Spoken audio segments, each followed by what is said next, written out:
Vanakkam. I would like to begin my address with a few words in Tamil. Let me make an attempt. இன்றைய வரலாற்றில் முக்கியத்துவம் வாய்ந்த கலைஞர் திரு மு. கருணாநிதி அவர்களின் ஒரு படத்தை திறந்து வைப்பதில் மிகுந்த மகிழ்ச்சி அடைகிறேன். உண்மையில் இது ஒரு முக்கியத்துவம் வாய்ந்த நாள். Ladies and gentlemen, it is indeed a momentous day. We are commemorating the centenary of the Madras Legislative Council as it was known then. August is an especially auspicious month in our national calendar as it marks the anniversary of our Independence Day too. In these years, the nation has made great progress on several fronts, and it was made possible by the joint work of people and the leaders of the country. The history of the Madras Legislative Council, as you know, dates back to 1861. An advisory body set up back then bloomed into a law-making assembly in 1921. Under colonial rule, there were, of course, many limitations and challenges on the functioning of such a body. Also, there were numerous separate constituencies based on caste, community, and other parameters. Still, even if partial, it was a move towards a responsible government. Democracy, in its modern form, was returning to the land where it was practiced centuries ago. It was a new beginning heralded by the people of the Madras Presidency, which included Tamil Nadu as well as parts of Kerala, Karnataka, Andhra Pradesh, Telangana, Odisha, and Lakshadweep. Dreams and aspirations of the people of these regions, shaped by the freedom movement, found an expression in the new Legislative Council. In the Justice Party, which won popular mandates in the initial phase, people had a platform to turn their dreams into reality. Ladies and gentlemen, the Legislative Council enacted many forward-looking legislations and also underwent many changes in its early decades. That spirit of democracy remains the guiding light of the state legislature.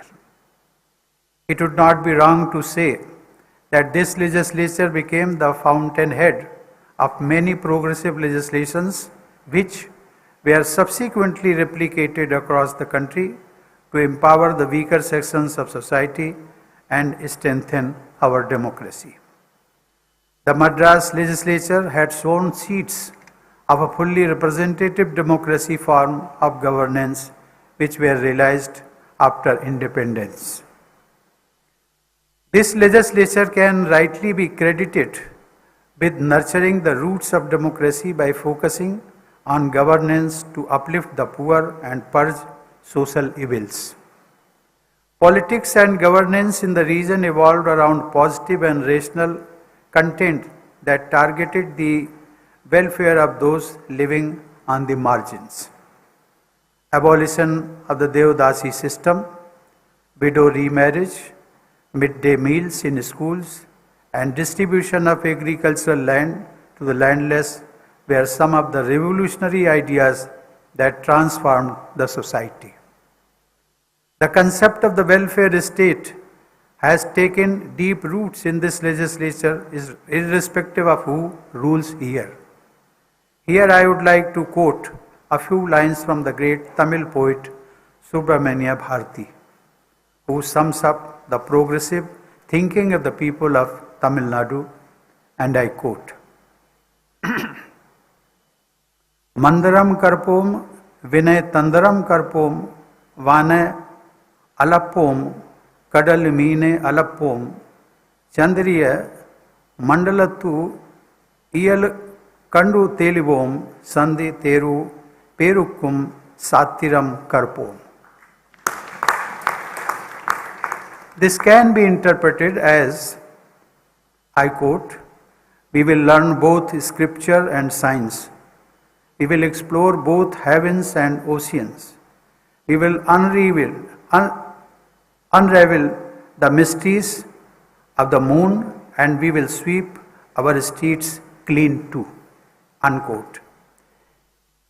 Ladies and gentlemen, it is indeed gratifying to learn that the legislature has a tradition of honoring the greatest stars of land. The assembly already has the portraits of some of our greatest heroes, Tiruvallur, Mahatma Gandhi, C. Rajgopalachari, C. N. Annadurai, K. Kamraj, E. V. Ramasamy, B. R. Ambedkar, U. Muthuram Lingam Thevar, Muhammad Ismail Sahib, M. G. Ramchandran, J. Lalita, S. S. Ramasamy Padayachi, B. O. Chidambaram Pillai, P. Subramanian, and Omanthur P. Ramaswamy Reddyar. Now this Hall of Fame will also have the portrait of Thiru Karunanidhi, whose entire life was devoted to the people's cause in the state. When I came here, I was thinking about Chakrabarti Rajgopalachari, Gandhiji's conscience keeper and a titan among the freedom fighters. He was the first Indian occupant of the Rashtrapati Bhavan, and his presence graced this august house too. He was the first Premier or Chief Minister of Madras State too. His successors too were exemplary political leaders. Among all Rajaji's successors, however, it is Thiru Karunanidhi who ruled the longest and thus has left a defining stamp on Tamil Nadu. Kalaignar started his political career right in his early teenage years, when India was still fighting for freedom, and he left us only recently. When, as a young boy, fired by ideas, he had started working for the downtrodden, India was in the shackles, exploited under foreign rule for long years, stricken by poverty and illiteracy. When he breathed his last, he must have been satisfied that this land and its people had made astounding progress and development on all fronts. He must have been satisfied too, as he spent every waking hour of his long and productive life in the service of the people of the state and also of the nation. Ladies and gentlemen, what can I say about his contributions to Tamil literature and cinema? What I know is that there are very few political leaders who are so passionate about language. For him, his mother tongue was the object of worship. Tamil, of course, is one of the greatest and the oldest languages of humankind. The whole world takes pride in its rich heritage, but it was Karunanidhi who ensured that it was granted official recognition as a classical language. Kalaignar was a leader in a class of his own. He was among the last links we had with the stalwarts of our national movement.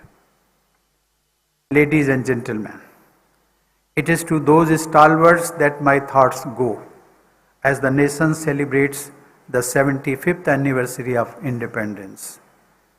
Our national movement spans from 1857 or even before to 1947. During these decades, there were radicals and revolutionaries. There were pacifists and constitutionalists. They had different methods and they had different visions. but they were united in their reverence for the motherland. Each, in his or her own way, strove to serve Bharat Mata. Like different tributes coming together in a river, they all came together for the cause of national independence. They found a confluence in Gandhiji. Mahatma Gandhi not only personified all that was best in our culture and tradition, but he also improved upon the ideas of several Western thinkers.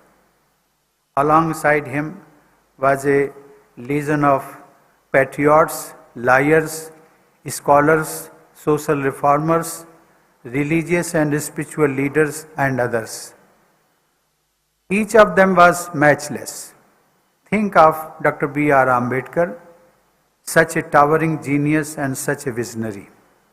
But for each name written in history books, there were countless others whose names were never recorded. They sacrificed comforts, even careers, and sometimes their lives so that we could live in a free nation. Those few decades, I believe, produced some of the greatest generations ever seen on the face of earth. To them, this country will ever remain in debt. To them, the only tribute we can pay is to be continuously inspired by their lives and their ideals. They gave us the gift of freedom, but they also gave us responsibility. Their vision has been taking shape, but it is an ongoing process. Just as they each played their own part, we each have to play our part in taking the nation to new heights. I urge the youth, especially to continuously engage with the past in order to understand the present and progress in the future. In the lives of Mahatma Gandhi, Subramanya Bharati, and others, you will find answers to questions that are arising in your minds. I find that the young generation is more and more interested in our recent history. They give me the hope that the work of that began with the known and unknown freedom fighters will continue, that India with its wisdom will show the way to the world in this century. Ladies and gentlemen, I congratulate the people of Tamil Nadu on this auspicious occasion. My best wishes to all of you. Thank you. Jai Hind.